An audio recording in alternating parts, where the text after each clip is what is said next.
अस्सलाम वालेकुम प्यारे दोस्तों। आज जो वाकया हम आपको बताने जा रहे हैं, यह वाकया कोई खास पुराना नहीं है, लेकिन इसे सुनकर आपका ईमान जरूर ताजा हो जाएगा। एक समुद्री जहाज जिस पर काफी बोझ था, तिजारत का सामान और ताजिर उस जहाज के ऊपर सवार थे। अब सफर के दौरान समंदर में तूफान की वजह से जहाज हिचकोले खाने लगा और बिल्कुल डूबने के करीब हो गया। तो जहाज के कप्तान ने एक तजवीज सबके सामने पेश की कि देखिए, जहाज के ऊपर बोझ बहुत ज्यादा हो गया है। अब हम सबको जिंदा रहना है, तो आप लोगों का कुछ सामान समंदर में फेंक दिया जाए तो जहाज थोड़ा हल्का हो जाएगा और हम आसानी के साथ किनारे लग जाएंगे, क्योंकि हमारी जानें ज्यादा कीमती है सामान के मुकाबले में। सब ने कप्तान की बात पर इत्तेफाक किया और सब ने कहा कि एक जो सौदागर है, यानी एक जो ताजीर है, वह बिल्कुल नया है और वह काफी सामान अपने साथ लेकर आया है। उसका सामान फेंक दिया जाए समंदर में, तो इससे हम सब डूबने से बच जाएंगे। सब ताजीरों ने मिलकर उस नए ताजिर यानी उस नए सौदागर को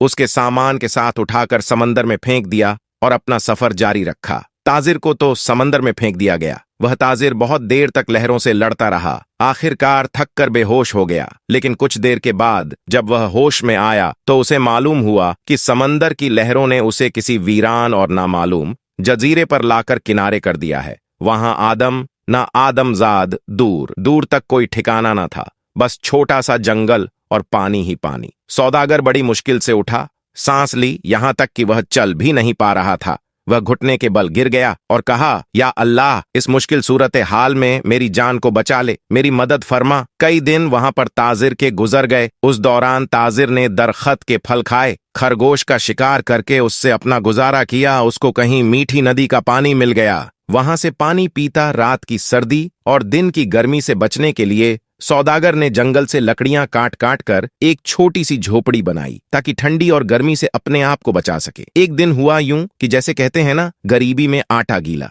अब एक दिन वह ताजिर आग जलाकर अपने लिए खाना बना रहा था। अब वो आग चूल्हे की आग थी, उसकी झोपड़ी में लग गई और झोपड़ी लकड़ी की थी और जलने लगी। बचाने की बहुत कोशिश की, लेकिन थोड़ी ही देर में पूरी झोपड़ी जलकर खाक हो गई। अब सौदागर बिल्कुल जमीन पर बैठ गया और आसमान की तरफ देखकर कहने लगा, या अल्लाह, क्यों मेरे साथ ही क्यों? सारी मुसीबतें, सारी आजमाइश मेरे साथ ही क्यों? हम लोग भी अक्सर शिकायतें करते हैं कि मेरे साथ ही ऐसा क्यों है, यह आजमाइश मेरे साथ ही क्यों है, यह मुसीबत मुझ पर ही क्यों? ऐसे ही उस ताजिर ने भी कहा, या अल्लाह, एक तो मुझे गलत तरीके से समंदर में फेंक दिया गया। अब यह छोटी सी झोपड़ी मैंने बनाई थी, या अल्लाह, तूने इसको भी जलाकर राख कर दिया। या अल्लाह, मेरे पास अब कुछ भी नहीं बचा है। मैं इस जगह पर अजनबी हूँ, तन्हा हूँ। या अल्लाह, ये आफतें मुझ पर क्यों आ रही है? ऐसी बहुत सारी शिकायतें उस सौदागर ने अल्लाह की बारगाह में की और गम के मारे वह भूखा ही सो गया। लेकिन सुबह एक हैरत अंगेज वाकया उसका इंतजार कर रहा था। जब वह सुबह उठा तो उसने देखा उसके जजीरे की करीब एक जहाज नजर आया। कुछ लोगों को उसने देखा जो उसे लेने के लिए आए थे, उसकी मदद करने के लिए आए थे। उन्हें देखकर वह बड़ा हैरान हुआ, लेकिन इससे ज्यादा तो वह खुश था, क्योंकि उसके लिए तो जिंदगी आ गई थी, उसकी जान जैसे बच गई थी। वह जल्दी से उस जहाज पर सवार हुआ।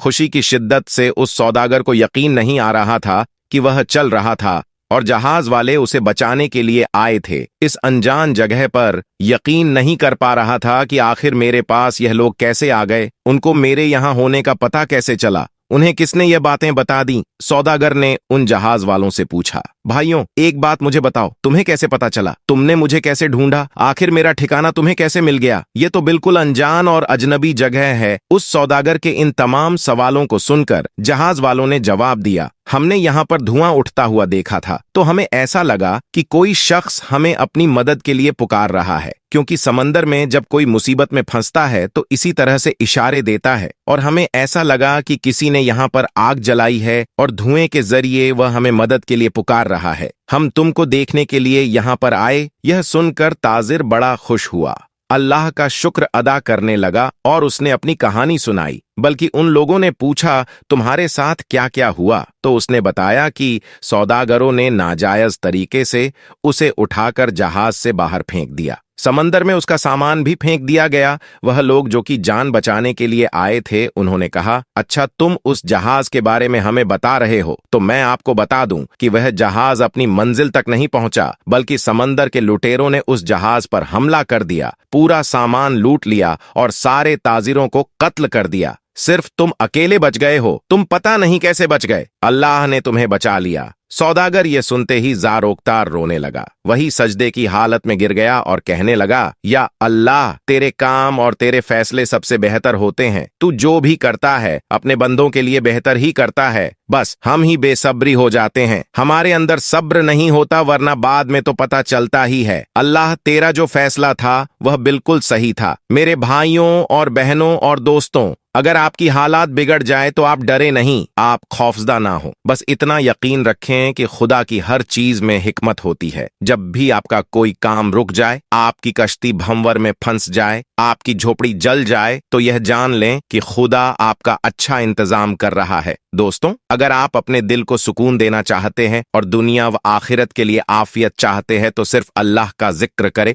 क्योंकि ये हमारी शैतान से हिफाजत फरमाता है और हमारे नफ्स को पाकीज़गी देता है। इस्लाम समाज का धर्म है, जैसे इसके अनुयायियों को एक समुदाय बनाने की आवश्यकता होती है जिसमें हर कोई एक दूसरे का समर्थन और देखभाल करने के लिए काम करता है, और जहां हर कोई अल्लाह सर्वशक्तिमान की महिमा के लिए अच्छे काम करता है। इस्लाम ने लोगों को अपने जीवन को बेहतर बनाने और उन्हें बेहतर तरीके से जीने में सक्षम बनाने के लक्ष्य के साथ निर्देश प्रदान किए हैं। कर्म करना और अच्छे भाव से कर्म करना अलग अलग बातें हैं। यह नीयत कि इस काम को करने से मुसलमान को नेकियां मिलेंगी और इस दुनिया में अल्लाह की रहमत हासिल करने में मदद मिलेगी, और फिर यह यकीनन एक बुनियाद है कि अल्लाह इस अमल को कबूल करेगा और उसी के मुताबिक अज्र देगा। दोस्तों, अल्लाह पर भरोसा रखने का मतलब है कि अल्लाह किसी इंसान पर उसकी क्षमता से ज्यादा बोझ नहीं डालता। अल्लाह पर भरोसा रखने वाले लोग कभी उम्मीद नहीं खोते। अल्लाह पर भरोसा रखने का मतलब यह नहीं है कि इंसान गलती नहीं करता। अल्लाह ने इंसानों को कमजोर, त्रुटिपूर्ण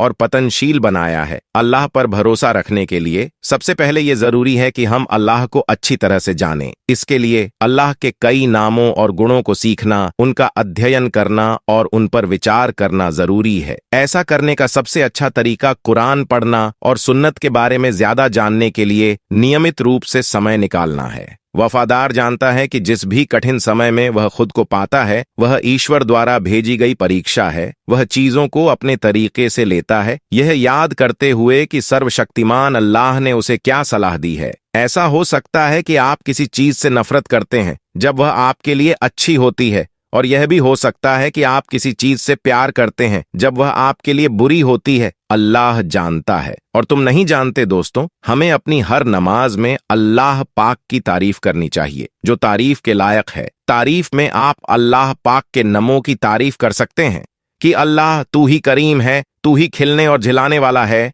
तेरे ही हुक्म से ये दुनिया चलती है, तू हर चीज पर कादिर है। मुझे उम्मीद है कि आज की इस कहानी को सुनकर आपका ईमान जरूर तरोताजा हो गया होगा और बहुत कुछ आपको सीखने को मिला होगा। दोस्तों, अगर आज की हमारी यह वीडियो आपको पसंद आई है और आपने आज की वीडियो से वाकई कुछ सीखा है, तो इसे जरूर अपने तक महदूद न रखें, बल्कि अपने दोस्त हबाब के साथ इसे जरूर शेयर करें, ताकि हम इस वीडियो के जरिए जो पैगाम आपको देना चाहते हैं वह पैगाम आपके जरिए आपके दोस्त हबाब तक भी पहुंच जाएं। और इस वीडियो को आप लाइक जरूर करें। अगर आपने हमारे चैनल को सब्सक्राइब नहीं किया है तो अभी सब्सक्राइब कर ले, और आइंदा आने वाले ऐसे ही दिलचस्प वीडियोस की नोटिफिकेशन के लिए बेल आइकन पर क्लिक करना ना भूले। बहुत जल्द एक और नई वीडियो के साथ आपकी खिदमत में हाजिर होंगे।